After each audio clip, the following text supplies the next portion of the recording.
Well, good morning, everyone. It is a beautiful day over here in Taylor, South Carolina. It's going to be a real spring-like day, so hope everybody's excited about that. I know I am. Might get out and walk a little bit today. That would be good.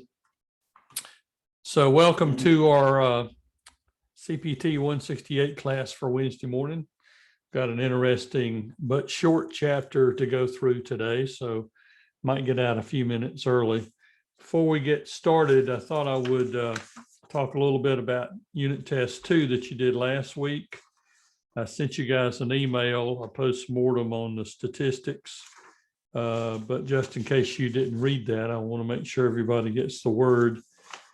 We had 61 people take the test. I had a makeup test yesterday that's not in these statistics, but out of the 61 tests that were taken, our average was 68.967. Always round to an average of 80. So that means you guys got a bump, a plus 11.033 curve on that test. So after the curve, out of the 61 people that took the test, 24 A's, 8 B's, 10 C's, 9 D's, and 10 F's. I'd like to see us have less F's than D's, needless to say.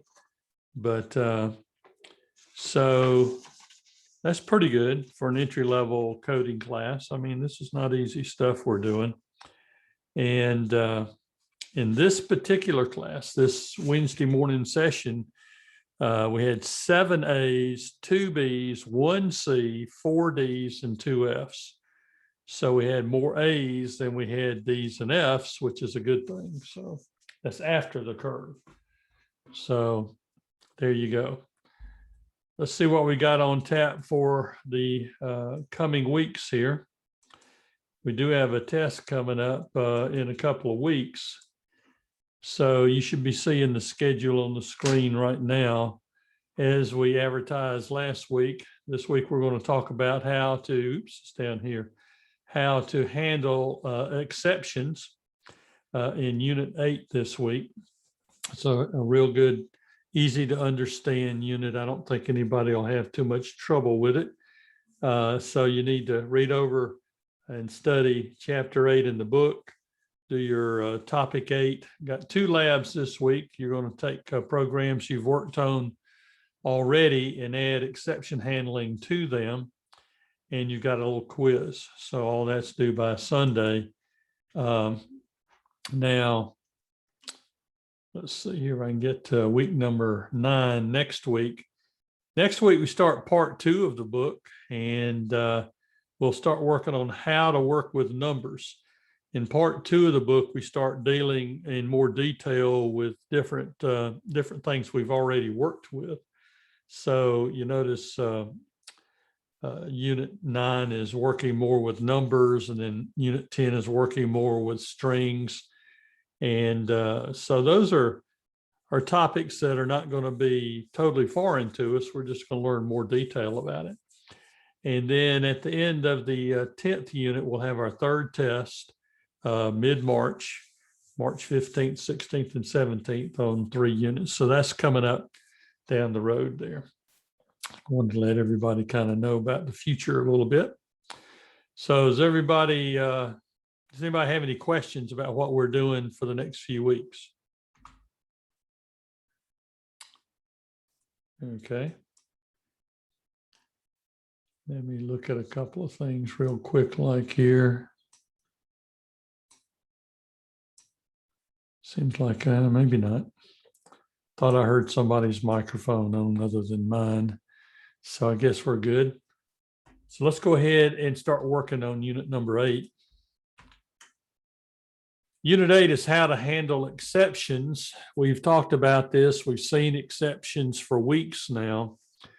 Exceptions are a common thing in computer programming. I mean, we get exceptions as we learn how to code, and sometimes when we don't anticipate the things that our users are going to do exactly correctly. So there are different reasons why exceptions happen. So we're going to look at some different types of exceptions and how to handle them. And when we say handle an exception, rather than letting the exception crash our program and cause it to just blow up, we would much rather write code that would tell the user that there's a problem and tell them how to fix it, we hope. Normally, these exceptions are caused by user error.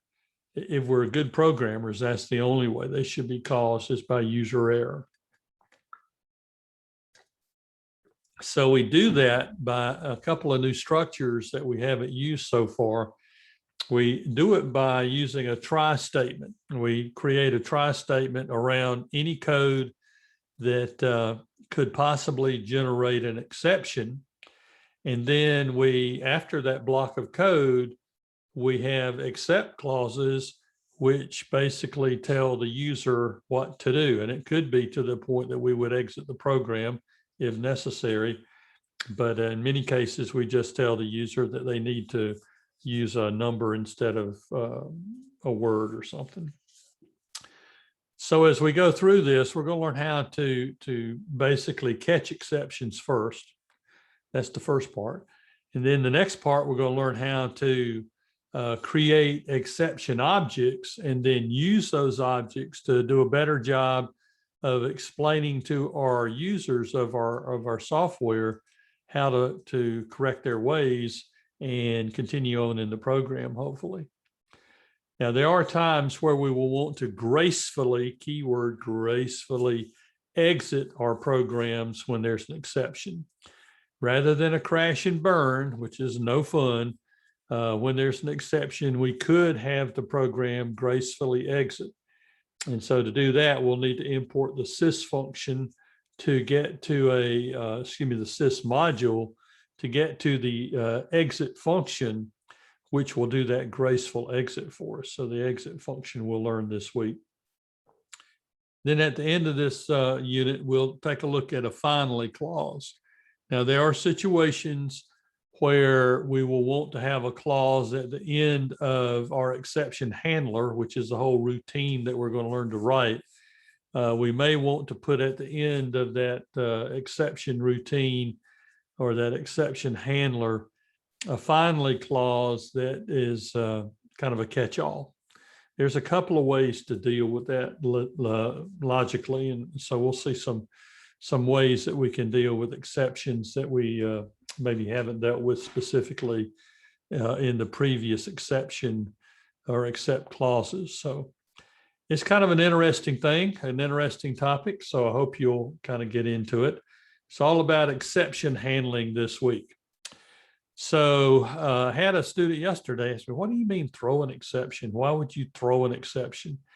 Well, throwing an exception or throw an exception is really kind of slang that has worked its way into the programming vernacular.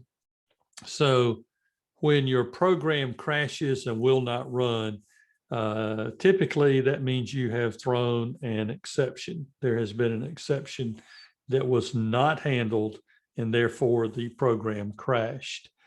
This has been going on now for 7 units in our course, and now we need to change how we deal with that.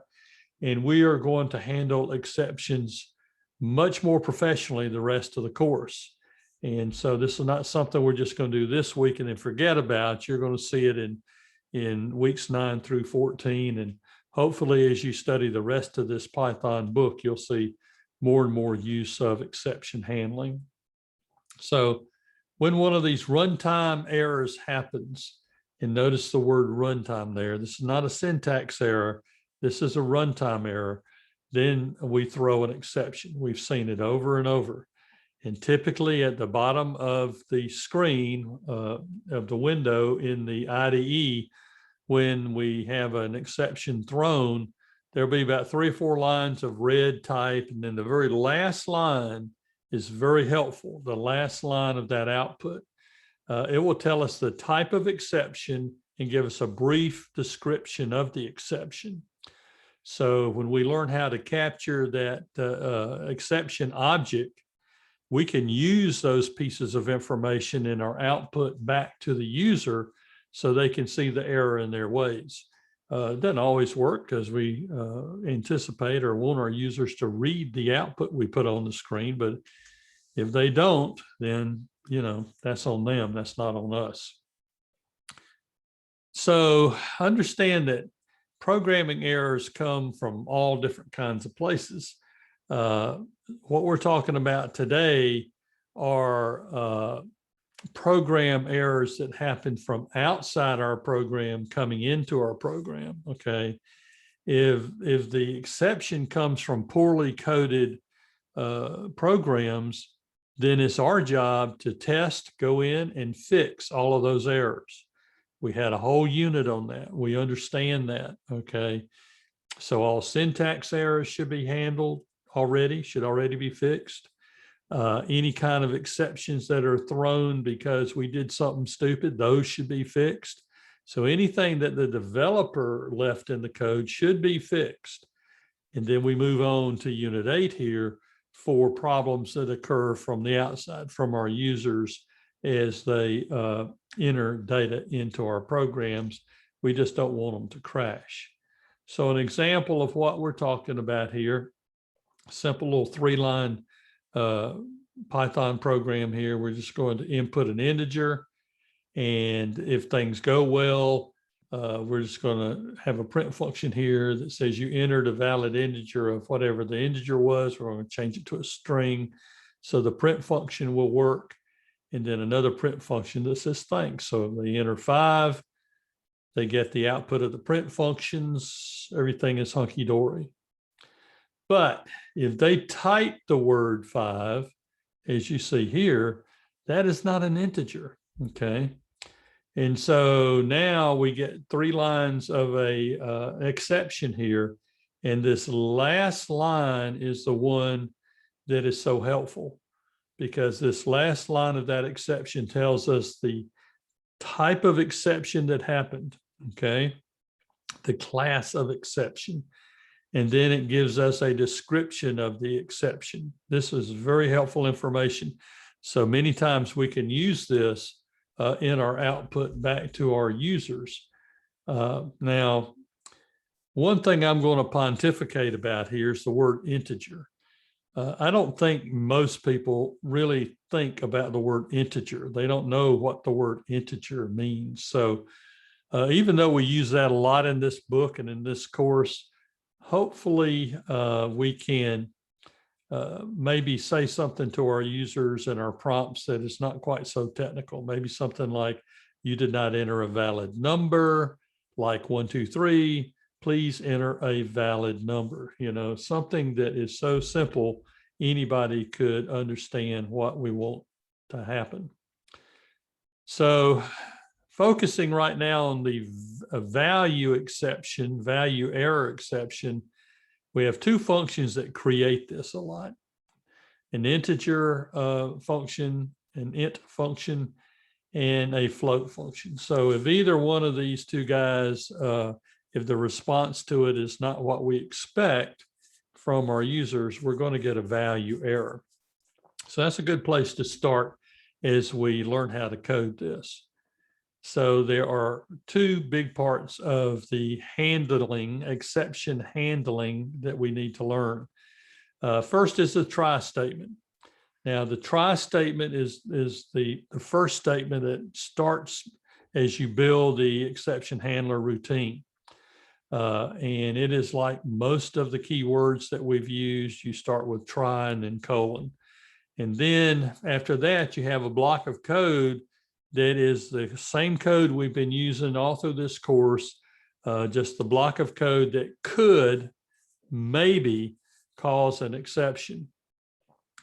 Then once we finish with that block of code, we will have an except clause, which at that point, we start handling those exceptions, okay? We have except clauses. We could have one except clause. That's what we're going to learn first, a one-size-fits-all except clause. And then for those of us that want to make a living doing this and be professional developers, we will want to write several except clauses. anticipating what our users might do. And so we'll have very specific case solutions for what our users might enter at their prompts. And those would be first, and then the most general would be the last. So specific, specific, specific, and then maybe general. So we'll see how to have more than one except clause as we kind of filter through that. Now, if you do not code, third bullet here, if you do not code the name of the exception type, then you have that one size fits all situation. You have an except clause that will handle all types of exceptions. Now, the output is not going to be so fancy, and you will see in the example, and you probably run into programs that do this, the message that's put on the screen to the user is not helpful at all. It just tells them something's gone wrong. But at the end of the day, if we do that, we just have an except clause with no exception type, then we at least are dealing with the situation. We just haven't dealt with it as far as we should go. So the syntax is kind of to the left here, the statements we've been dealing with, okay? So now we're going to start with a try keyword here, try statement, and a colon to start the ball rolling. Then we indent our block of code that we want processed. And then we go back out to the left with an except clause. And then the second part here would be the exception name that we want to work on, okay? And we're going to see several ways to deal with that. And so as a result of this exception that is caught, then we'll have statements here that will run based on that exception. So here's an example. We'll start off with a try statement and then our block of code, same program we just saw a minute ago, okay? So we're going to create an exception handler here, except clause.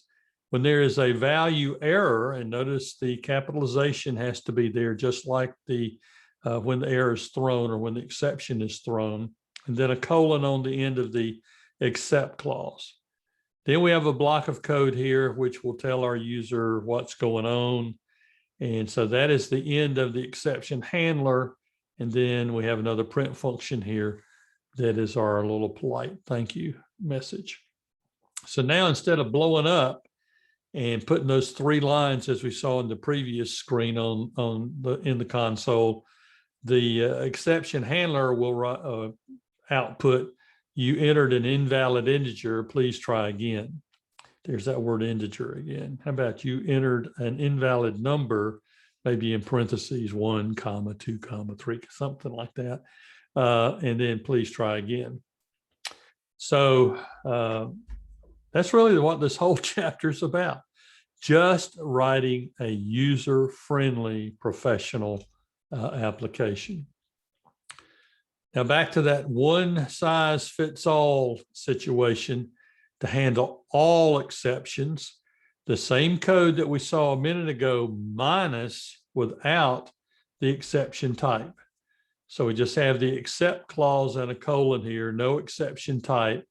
And you see the output is going to be, in this particular program, it's the same print function here because all you're dealing with is a integer.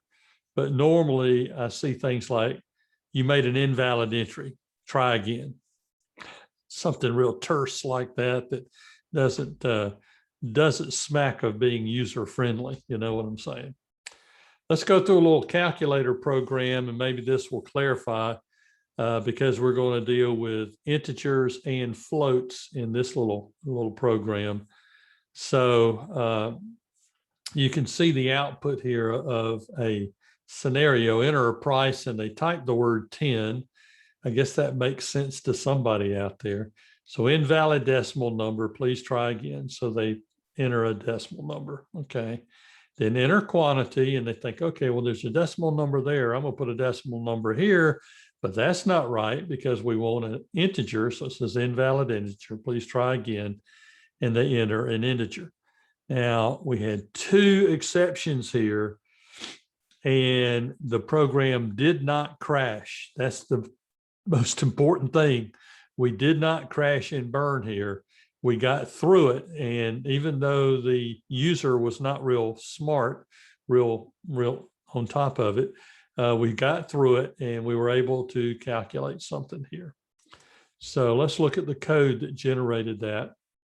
And you'll see how we can enter these exception handlers in our functions. So we're going to define the get price function. And notice that we're going to use while loops for this. This is very nice. I am a big fan of the while loop in Python because it solves so many problems. We've already seen two very important situations where while statements or while loops are our answer or our solution. So now here's a third. Okay, we can use a while loop when we're doing exception handling. So while true, and that's why we gave our user a second attempt here. So while true, price is going to be this float, okay, and then return price. Here's the exception, the except clause. For value error, then print invalid decimal number. Please try again. This is almost the same for quantity. Same idea. We're going to use an integer instead of a float.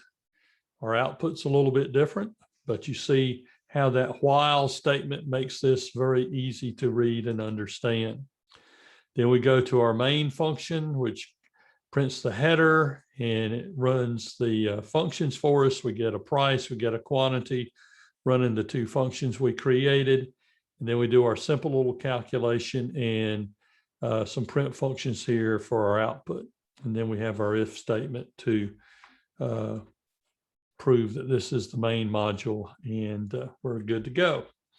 So that is how that program is written. You saw, back up here a couple of slides, you saw how we used a while statement, the while loop here to do the exception handling with two more statements, a try statement and except statement. And we were very specific here.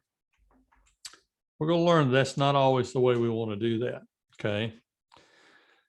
So the next thing that we need to understand is that the exception class is the most general type of exception.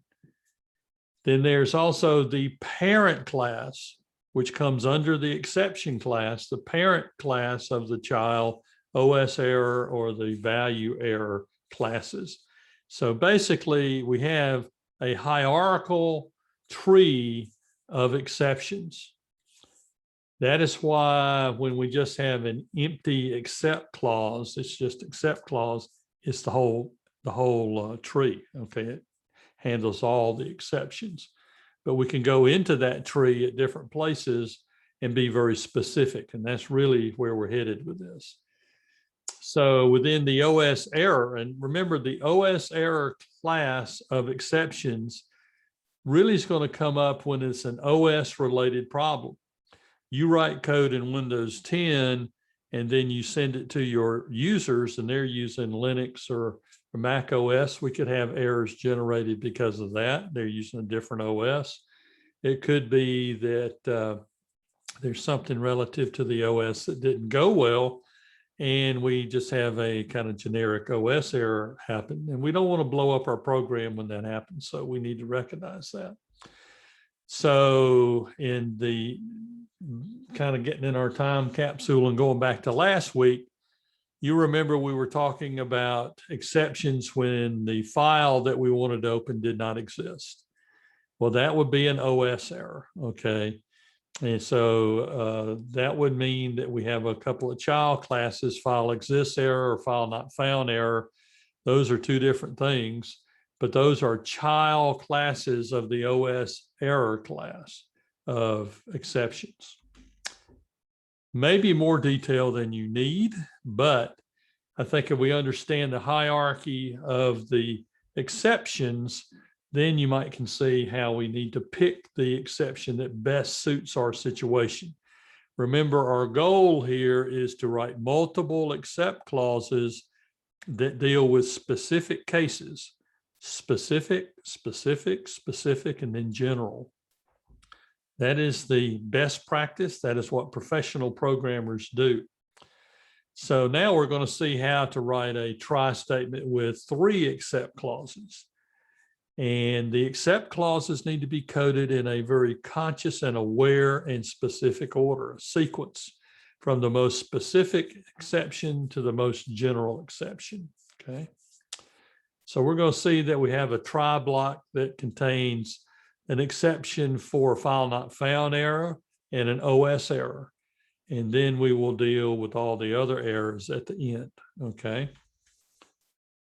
So first off, another kind of representation of the hierarchy of 5 common exceptions. And so you can look at the exception class up here as kind of the granddaddy of the whole family. And then we have 2 classes under that, OS error and value error. And then under OS error, we have the file exists error and the file not found error. Now, this is not all the errors in the world. These are common exceptions, okay? There are more. And if you Google this, you're going to see a ton, okay? So we're going to have multiple except clauses. So we'll start off a try the same way that we learned, but now we're going to get down to the optional except clauses here, okay? And create a more detailed output for our users. So everything above the except clause is the same, okay? Same as what we have seen in our previous unit, except we did add this. This probably should be in orange too, but or highlighted, I should say. So let's just kind of go through as a review. We are going to open a data file on our storage system. So the file name is going to be inputted by our user. And as a result of that, we're going to open an empty list so we can read the contents of that data file into this empty list. Then we'll start with a try statement here for exception handling. In other words, this is the beginning of our exception handling routine. And so the try statement starts it. Then this block of code is the same as it was from last week. We will start another with loop. This one is to open the file and create the file object here.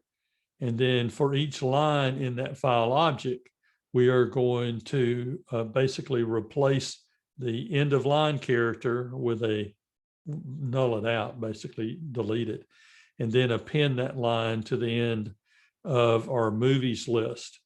So each of these lines is a list. So at the end of the day, movies is going to be a 2-dimensional array. It's going to be a list of lists. All that's last week. Okay.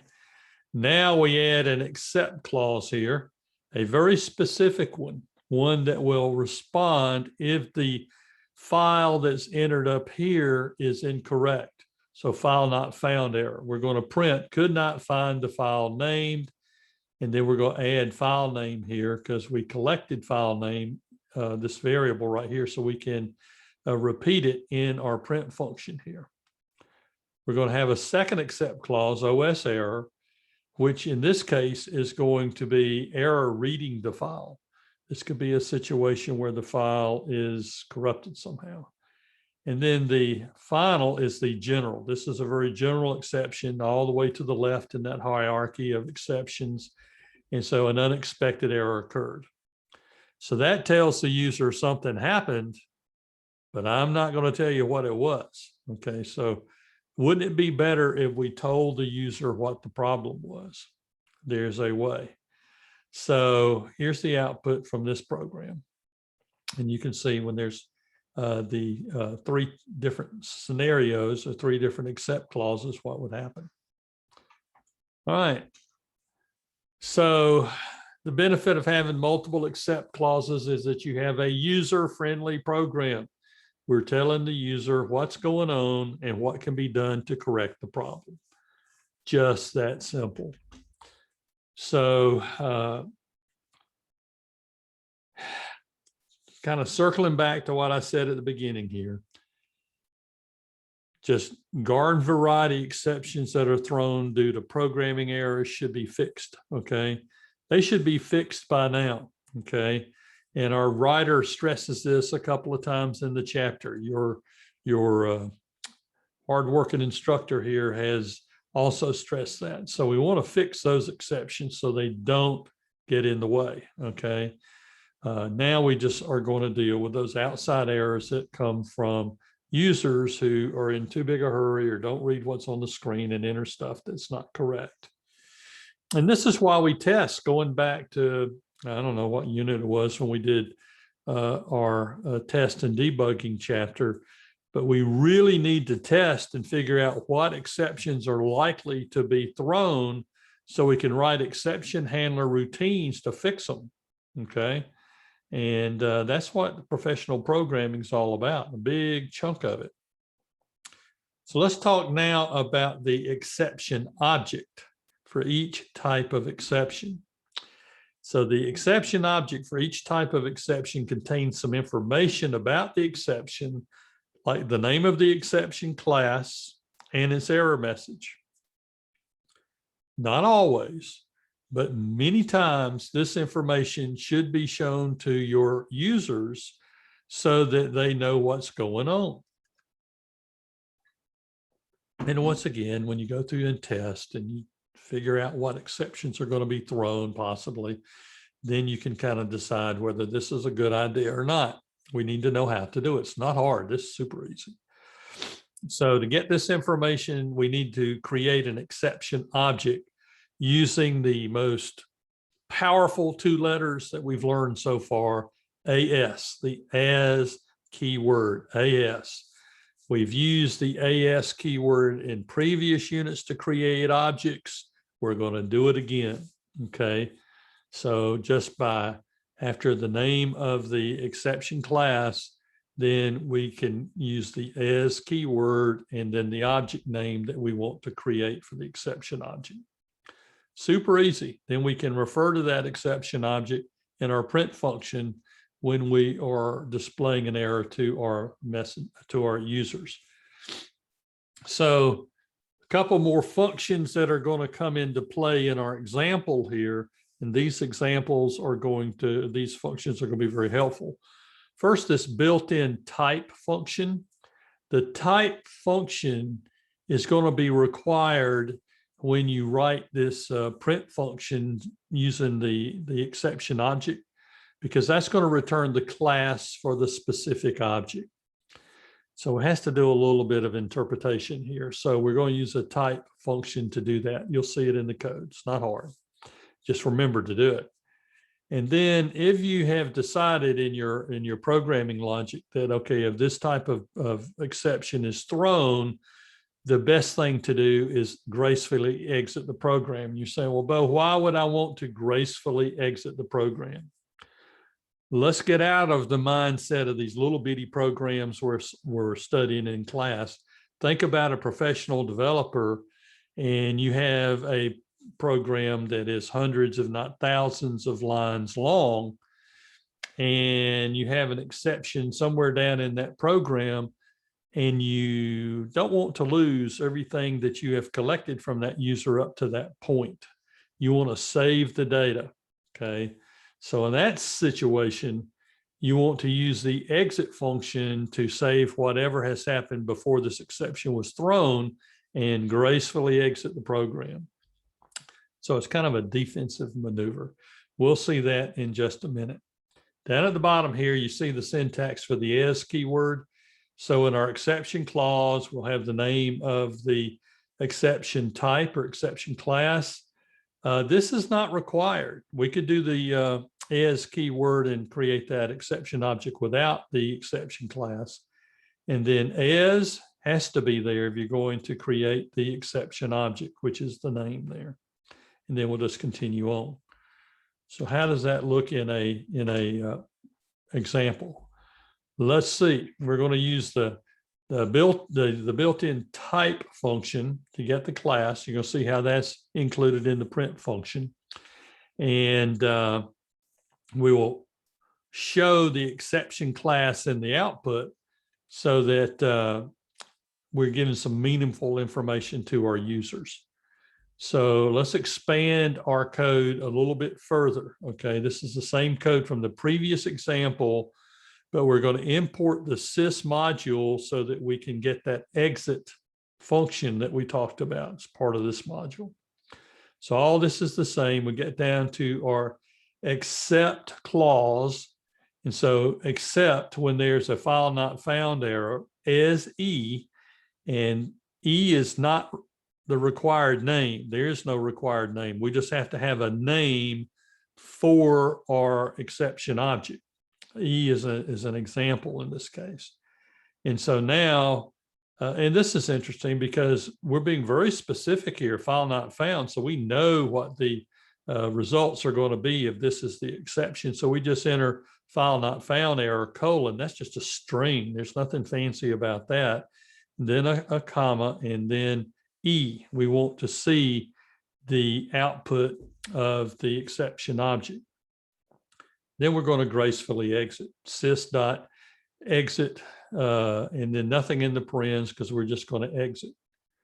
If we have an OS error, once again, we're going to create the exception object, and the same idea here. We have an OS error, and this is what the error is, and then we'll exit out.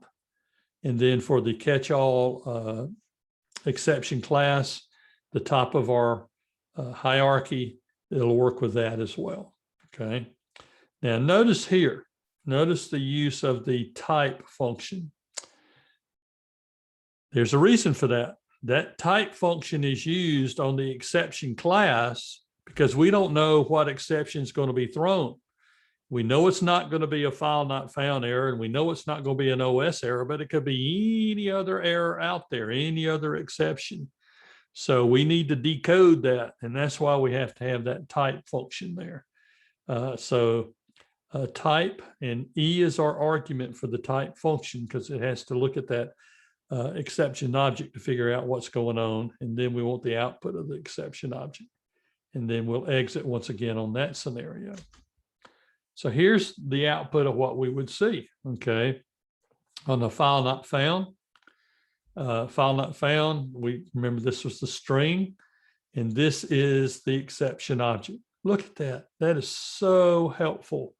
Gives us a little code here that maybe your user would tell the developer, no such file or directory films. And then we even know what the user input for the error. This is so nice.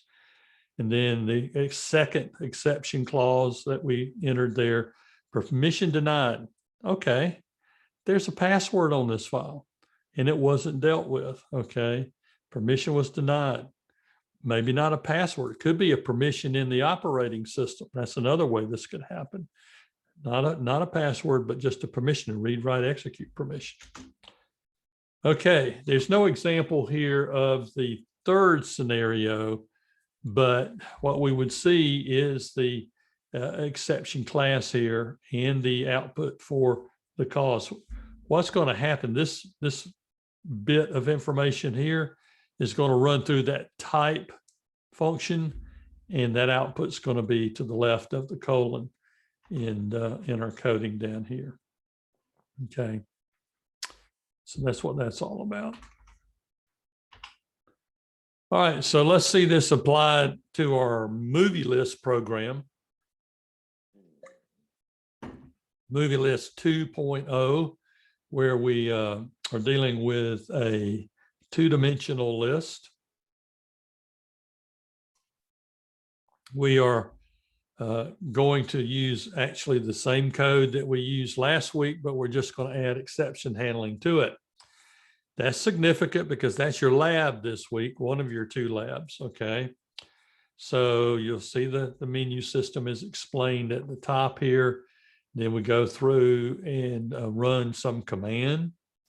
And then down here is where the exception handling happens when instead of a number, we put in an X. I guess we're testing here. And we enter a number. And so there is no movie with that number. That's higher than the list here. So we actually dealt with that last week. We'll deal with it again. Then we put in the right kind of number, and we'll see Gone with the Wind is going to be deleted. The code in this example is really very helpful. We need to remember this code for the future. So here's an example what happens with our IO error, okay? This is what happens if we have a file not found, something like that. couldn't find movies.csv file, okay, terminating program. We'll see code on how to get that to happen too. Okay, so we're going to import two modules here, the CSV module, which we did last week, and the SYS module this week, so we can get that exit function. So we did all this last week, and now we're going to introduce to our code, or add to our code, the exception handling. So we enter a try statement, and then all of this code is the same as last week. We're reading our file, our data file, once again off of our storage system. So we start with an empty list, and we use a with loop to open up the file. And we want to change the inlines to nulls, okay, as the file goes through. We're going to use the CSV module here to create a reader object. The reader object is reader. And then for each row in the reader object, we are going to append to the end of the empty list to create our two-dimensional array again, or two-dimensional list. And then we're going to return, because that is immutable, okay? Now, the next thing we're going to see here is an except clause, file not found. So we know that this is a file not found error. So we can be very specific in our print function, could not find whatever the file name is, and then exit program. The second one is the catch-all. Okay, so we're going to use the type function because it is the exception class. So accept exception as E. E is our exception object. Okay, print the type, and then print the exception object, and then exit the program. So we're going to write to write the movies back to our data file. We can have an exception handler on that as well. Start with our try, super easy. Then our block of code. We're going to create a writer object from the CSV module, and we're going to write rows as we read that file, okay, or read that data. And then we'll have an exception handler here, the general exception, okay, as E. We'll use the type function again inside our print function, just like we saw before, and exit program. So this is interesting. I might not have been smart enough to figure this out. We're also going to create an exit program function. And as far as I'm concerned, the whole reason for the exit program function here is to print terminating program, just to create a little more eye candy, to make this a more user-friendly program and more polite, okay? So 3 lines of code goes a long way here. All right, so deleting movies, okay? We have to have a function for that, delete movies. We'll crank up a while loop here. While true, we'll run it through a try statement, and it's real simple. Now, notice the placement of the exception handler here, okay? And all the previous examples have been at the end of the block. This is inside the block. We can do that too. So inside the block of code, we're going to go ahead and see if that is going to generate, if the response to the prompt from our user is going to generate an exception. If it does, it's going to be a value error. So we'll go ahead and deal with that right now. So we'll print on the screen, invalid integer. How about let's use the word number, and please try again. Okay, and then we'll continue. Now, remember the continue statement from a prior unit? That means go back to the beginning of the block. So that will just go back up here to the prompt that says enter a number, and goes through this again. So we have this kind of loop going on here without it being a loop, because we're using the continue statement. Then we can, if this all works and we have a valid integer, okay, then we move into a if statement. So if the number is less than 1 or the number is greater than the length of the movie's list, then we have to tell the user there's no movie with that number and try again, which we saw in our example. Else, coming out of the if statement, else break. Okay, at that point, we just want to come out. All right, so now we can go about deleting our number. We've collected our number here. We know what number we want to delete, so we can delete that movie. We're going to adjust the list of lists here because we're going to run the pop method, which is the number -1 on the movie's object, and we'll come up with the movie that is going to be deleted. Remember, the pop method deletes or removes, I think is the correct word, removes the index from our list, but it also returns the value that's in that index, so we actually know what that movie is here. So then we run the write function that we created to save the changed list of lists back to our data file, and we can print on the screen that movie index 0 was deleted. Okay, so all that's good. Then we get to our main function, and I don't think we really see anything here that's any different than what we saw last week and maybe even the week before that. So I'm not going to read all that code. Okay. Any questions? I'm going to pause here. It's early in the morning. It's not even 10:30 yet. Has anybody got any questions?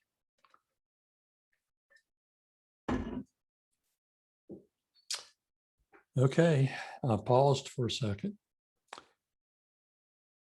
Logan says he does not have a question, so that's good. All right, let's get into the finally clause. Now, I've already showed you how to use the exception class as the last except clause. Okay, we've already talked about that. We have another option here. We could have a finally clause. Now, what is a finally clause? A finally clause is executed even if the code in the try clause executes a return statement or causes an exception to occur. So I think the easiest way to paraphrase this is a finally clause will always execute, whereas the exception class in an except clause is only going to execute if we get to that point in the code. So a finally clause will execute. So a finally clause is executed even if the code in the try clause executes a return statement or causes an exception to occur. Why do we do that? To clean up any system resources. That is the main thing. Now, many structures go ahead and clean up their mess. Okay, so that's why we don't always use a finally clause.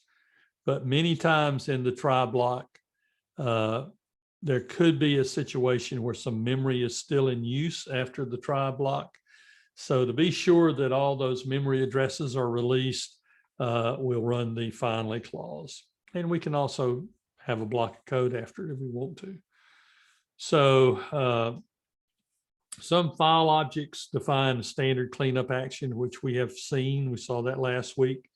Remember, we said last week that the with statement, one of the things I just love the with statement is once you get through the with statement opening up a file object, it will automatically close that, that file object and release all of the system resources associated with that file object. So we don't really need a finally clause in that situation, okay? But for objects that do not define a standard cleanup action, then the finally clause can be used to manually clean up any resources that are left. Just remember, it's always executed. So the finally clause always has to be at the end. If you're going to use it, it's the last clause in your try statement, okay, in your exception routine. Okay, it's going to be the last clause, okay? And you may or may not have any statements for it to do. So here's an example really that we've already seen. It is a file object, as we can see from the code here. We're opening up a file, and when that while loop is finished, it returns movies, right? And it will be done, and it will close that file and clean up any system resources. We do not need a finally clause here, okay? So we just have the exception class accept clause. So if there's anything that went crazy, we're just print it. So it's a good example of a easy peasy, super simple exception handler. Not real professional, but it gets the job done. So here's an example with a finally clause, okay? We're going to open up a file, but we're going to do some other stuff to the file, okay? So in this case, we're going to run the finally clause here and run the close method on the file object that we created. Where did we create the file object?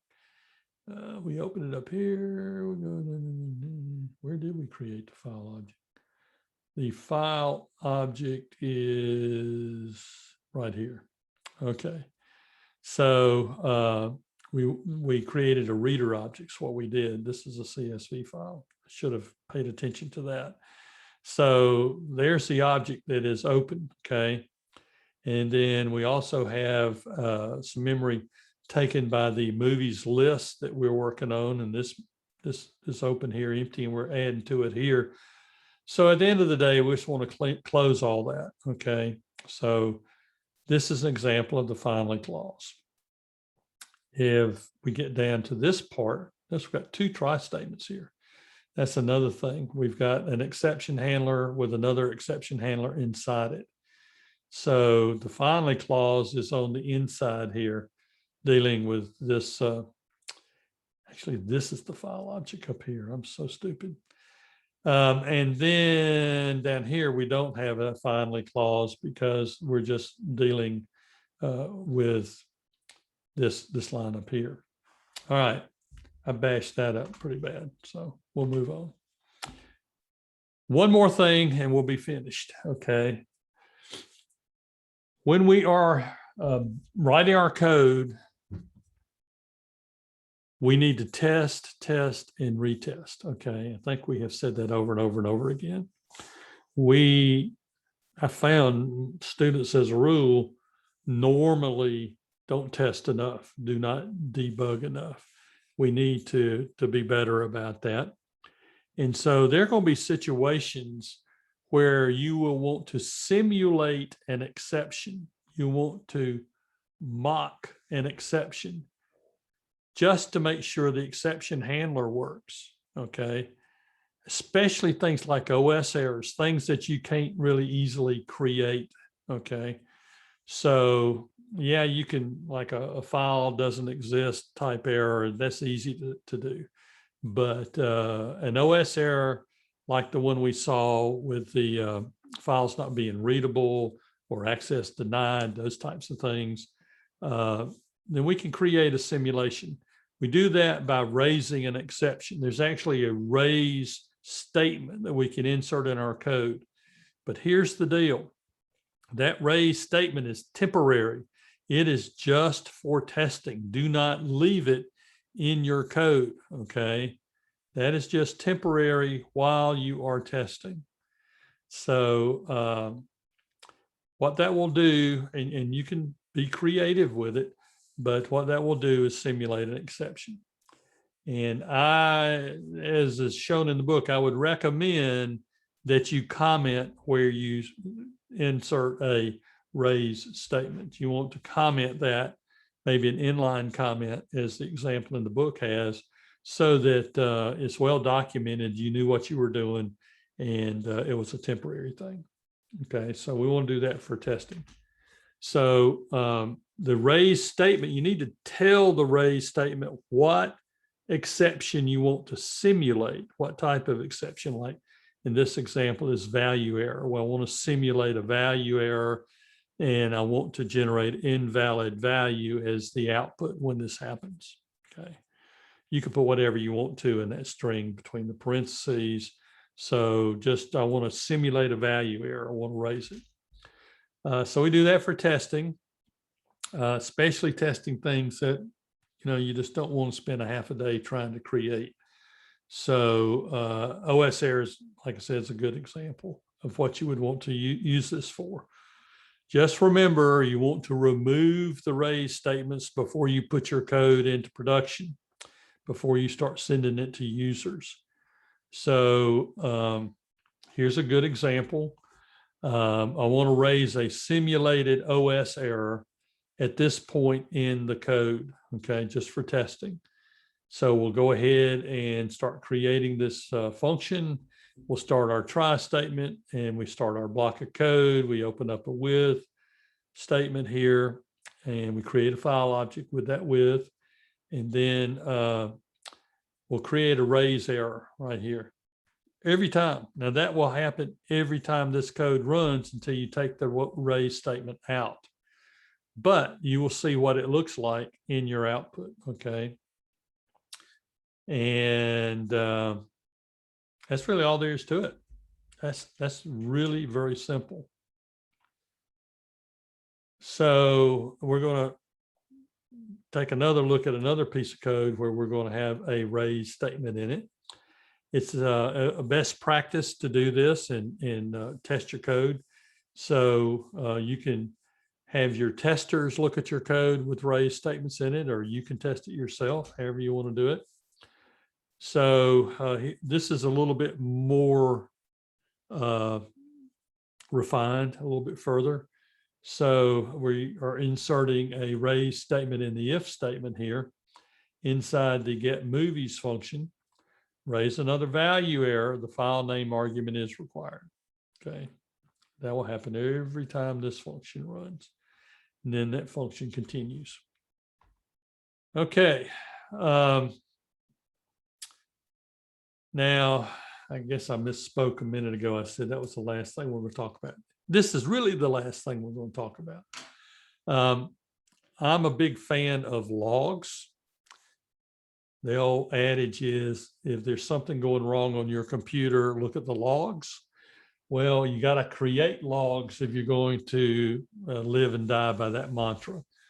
So there is a real simple function that's built into Python that will create a log for your program of any exceptions. Now, this can happen even after and actually should happen after your program goes into production. You're not going to be sitting there when your users run your program. So you need this log to tell you if your program code is throwing exceptions. So this can be very helpful. Very simple. Just enter a log exception function and it will do the rest. So here's the code to get this to happen for you. So we have our accept clause here. Okay, we're creating that exception object. And so all we have to do is put that exception object input inside the parens for the log underscore exception function. And what that will do is save this to a log file in your current working directory. That is going to be so nice. Okay, and then we'll raise E here to test it so you can see what happens. So every time you run this program, it's going to make a log entry until you take this raise E out. Okay. Somebody got any questions about that? So we have thoroughly discussed exception handling. I hope that it's been helpful. If you have a question, just start asking. Here's your terms list. We have some new terms. This is all testable stuff, so be sure and pay attention to the terms list in your book. And read the summary. The summary is short because this whole chapter is short. And maybe this is something that'll be helpful to you, kind of a Cliff Notes thing. I appreciate it there, Joshua. This is good stuff. I think this is, if you'll practice this in your coding, and I think some of you are starting to experiment writing your own Python programs to do things. If you'll implement exception handling in your programs, you'll impress people. and you'll certainly make your programs more user-friendly. So read and study chapter 8. I don't think it's going to take you more than an hour or so to read it. Download and review these slides, okay? And do your forum topic for this week. You only have 2 labs. You're going to add exception handling to the future values program on page 245. And then you're going to go into the movies list 2.0 program and do all kind of stuff with exception handling in it. And you've got your quiz. So I appreciate your time today. Chris says he's dipped his toes into this chapter before. Good to know a bit more about exception handling now. Good. I think that I hope my goal today was to give you a little bit more logical, non-technical reason for exception handling and how to look at exceptions. You'll never, ever write a program that does not have exceptions. All programs have exceptions because we have so many users that are going to do things incorrectly, okay? So that is why we write exception handling to make this program bulletproof. I used that word a lot yesterday in class, but user-friendly, bulletproof, whatever. We want to make it impossible, or as impossible as we can, for our programs to crash. We want them to be able to survive users who are not behaving. Okay, was there a video you wanted us to watch? I think you might have overheard me talking to John about the second class today. That's in the IST 190 class. Today you can watch this video if you want to watch this over again. I'll post it in a little while, but other than that, I don't have a video for today. Okay. Any other questions? Well, if anything comes up this week, certainly send me an email. Otherwise, enjoy this beautiful day and get out and breathe some fresh air. I'm going to. And we'll see you next Wednesday morning as we tackle numbers. Who knew? Numbers. We're going to dig into those next week. Have a good week, everybody.